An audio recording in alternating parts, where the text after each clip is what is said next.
This is KCBD News Channel 11 at 5. Good afternoon. Thanks so much for joining us today at 5. I'm Christy Harton. It's the final face-to-face in the race for the White House. Tonight, the candidates will take the debate stage in Las Vegas. Take a look at this. This is a live look outside the Thomas & Mack Center on the campus of UNLV, where that debate will take place. It could be a confrontation between Donald Trump and Hillary Clinton over emails, vote rigging, and sexual assault. Steve Handelsman is at the site of the debate with the latest. Steve.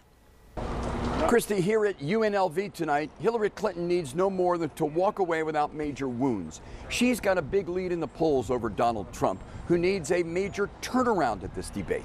Trump has the trickier task, hurting Clinton's status in swing states like this one, Nevada, without further damaging his own candidacy. From Las Vegas, the debate site, I'm Steve Handelsman, KCBD News Channel 11. Christy, back to you. Thanks, Steve. And check this out. On Google Trends, the debate is already hitting the #1 spot. And as far as the candidates go, they each have their most trending search topics. The top trending questions on Clinton are: why vote for Clinton? What happened at Benghazi? Why people blame Clinton? And what were Clinton's emails? For Trump, the top search issues include women, abortion, immigration, and gay marriage.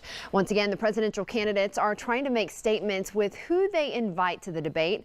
Mark Cuban will be a guest of Hillary Clinton, just like he was during the first debate. The outspoken billionaire has been known to troll Donald Trump on Twitter. Clinton has also invited another well-known billionaire to attend the debate, Meg Whitman, the CEO of Hewlett-Packard. Whitman is a longtime Republican who ran for governor of California. She actually endorsed Clinton for president earlier this year.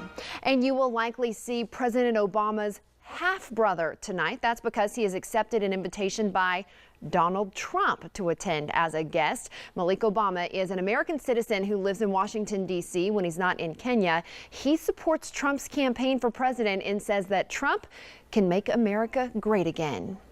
And while Clinton took a week off of the campaign trail to prepare for tonight, Donald Trump continued campaigning.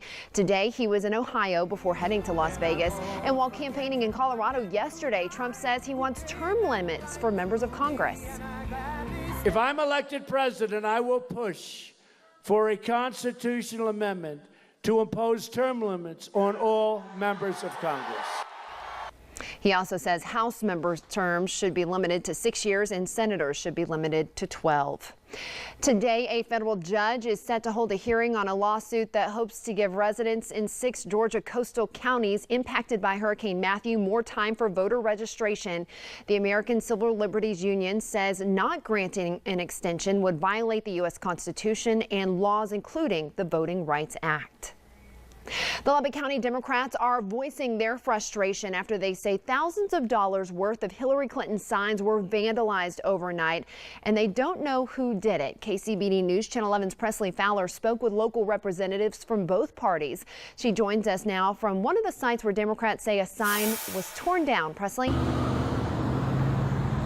Well, Christy, that's right. I'm at North University and Clovis Road by Tasty Burgers. And right here, the Lubbock County Democrats say they had one of their big signs here yesterday, and they say that it was torn down overnight. Now, Lubbock County Democratic Vice Chairman Stuart Williams says this morning a few of the damaged yard signs were placed at the doorstep of the Democratic headquarters on 74th Street. Williams says some of the signs were torn down, like this one, and thrown on the ground, while others had vulgar words written on them. He says one sign was even stolen from Avenue Q and Marcia Sharp. Williams says Lubbock County Democrats are calling this a form of voter intimidation.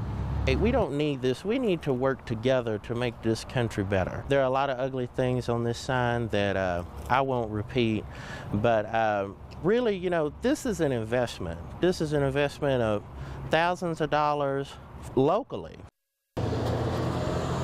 Now, Lubbock County Republican Party Chairman Steve Evans says they haven't seen any vandalism of Trump signs. He says some signs have been stolen out of members' yards, but Evans says those signs are being replaced by homeowners. And Williams says the Democratic Party plans to replace their damaged signs as well. We'll have more from both sides coming up tonight at 6. Christy? Thanks so much, Presley. Prominent pornography publisher Larry Flynt is trying to get in on the political action. He's put up a bounty for another scandalous recording of Donald Trump. The Hustler magazine chief says he will pay up to $1 million for video or audio of the Republican nominee engaged in illegal activity or acting in a sexually demeaning or derogatory manner. The video or audio has to be verifiable and made available before Election Day. He even set up a website to make the submission process easier. Forget celebrity endorsements. Now you can offer an endorsement for any political official or candidate on Facebook. You can post an endorsement on a user's profile page and even add an explanation about why you're making that endorsement. The feature is likely to add fuel to the already politically charged conversations that have become common on the site. A recent poll of more than 1,000 people revealed that about 30% of adults online have been harassed for expressing their political opinions.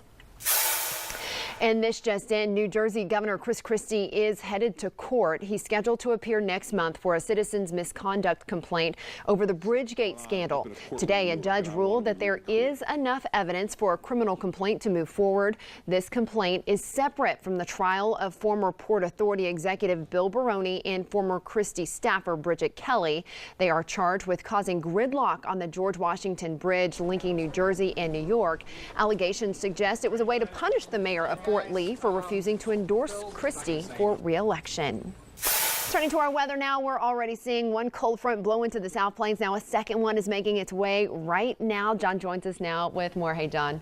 Tell you what, Christy, we do have a change coming up in our West Texas weather. The frontal boundary is making its way through the northern South Plains. Front could bring a slight chance of rain, but it's going to bring noticeably gusty winds and much cooler temperatures to our region Friday and Saturday. Christy. Okay, thanks so much, John. Reaching into another battle over local control, Texas Attorney General Ken Paxton intervened in a lawsuit against the city of Austin's labor agreement with the Austin Firefighters Association. The deal grants leave to Austin firefighters so they can conduct association business, but Paxton says the deal gives taxpayers funds to private entities without a public purpose. A husband and wife were found shot to death at their Houston area home last night. Now their 14-year-old grandson, who was found at the scene, is being called a person of interest in the crime. They had both been shot in the head. Their bodies were discovered after the teen who they were raising failed to show up for school. When school officials called the house, the boy answered and told them that someone had been injured at his home. School officials called the sheriff's department, who later found the murdered couple. The sheriff there says there were no signs of forced entry or robbery. A California police officer, a former California police officer, is now awaiting sentencing after he was convicted of involuntary manslaughter. Then Officer Patrick Feaster witnessed a rollover accident last November north of Sacramento. As the driver, Andrew Thomas, tried to climb out of the window, Feaster pulled up and shot him in the neck. Thomas died several weeks later. As much as, you know, the verdict was what we wanted, my heart still goes out to Feaster and his family because a lot of lives were ruined. One thing that the public wants is accountability, and that's what they have in this case. Feaster claimed the shooting was an accident. He now faces 5 years in prison.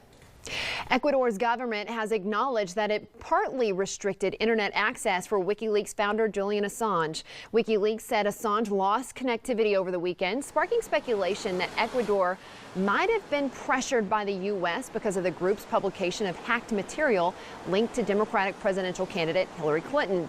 Ecuador's government said in a statement that WikiLeaks' decision to publish documents impacting the U.S. election campaign was entirely its own responsibility, and the South American country did not cede to pressure from other nations. The Department of Transportation is demanding more transparency from airlines here in the U.S., and now they're enforcing some new rules. And Samsung could be facing a class action lawsuit over their recalled Galaxy Note 7 smartphone. Plus, John Stumpf is no longer the CEO of Wells Fargo, and now he's lost 2 other titles. And John will tell us more about that cold front that could drop us down to the 40s. Former Wells Fargo CEO John Stumpf has resigned from the boards of Target and Chevron. It comes a week after he resigned from Wells Fargo in the wake of the bank's fake account scandal. The company admitted to firing 5,300 workers for creating up to 2 million unauthorized accounts since 2011. Stumpf earned $400,000 last year from his Chevron board position and $275,000 from Target. He forfeited $41 million in stock awards at Wells Fargo, but still left the job with roughly $130 million in shares and payouts accumulated over the years. Chicago parks shut off hundreds of drinking fountains because of high levels of lead. Lead levels higher than the EPA's standard for drinking water were found in 459 water fixtures. 445 were outdoor fountains and 14 were indoors. In a statement, the Chicago Park District said ensuring the health and safety of all park patrons and staff is a top priority. Park officials say the fountains will be removed, replaced, or repaired as needed. All drinking water sources in the park system were tested. The source of the lead contamination, though, has not been determined. In an effort to bring more transparency, responsibility, and perhaps even lower fares, the Department of Transportation will enforce a new set of rules on U.S. airlines. And officials are pushing for refunds of baggage fees when your luggage is delayed or mishandled. Jay Gray has a closer look. Jay Gray, NBC News. Samsung is trying to prevent the dangerous Galaxy Note 7 phone from getting onto any airplanes. Travelers can take the Note 7 to Samsung booths like this one at Reagan National and exchange it for another phone or get a refund. The FAA has banned all Note 7 devices and carry-on and checked baggage on their flights. The TSA is also on the lookout for the phones. Meanwhile, Samsung is facing a possible class action suit over that phone. Some consumers claim the company charged them monthly device and plan charges for phones they could not use. Papers were filed in a New Jersey federal court today. Last week, Samsung permanently ended all sales of the Fire Pro Note 7 smartphone less than 2 months after its launch. Peterson Air Force Base in Colorado has confirmed that 150,000 gallons of firefighting chemicals leaked from their tanks. The Air Force Base is adjacent to a Colorado Springs sewer system and threatens the Arkansas River. The discharge was found earlier this month, and right now the Air Force is giving millions of dollars to communities that were affected. It is still not known what caused that leak. At least 7 people were injured in a 4-alarm gas explosion this morning in Portland, Oregon. Authorities say a third-party contractor doing work in the area ruptured a gas line and reported the leak. Fire crews responded and decided to evacuate the building about 20 minutes before it exploded. 8 firefighters were inside when that explosion happened. 3 firefighters, 3 civilians, and 1 police officer suffered non-life-threatening injuries as a result. At least 3 surrounding buildings were also damaged. Once they complete their investigation, I suppose probably the most important question will be how that gas got in there. Was there a leak inside the building, or was it the gas that was leaking outside the building and just was blown in through windows and doors? Investigators are working to determine what caused the gas to ignite.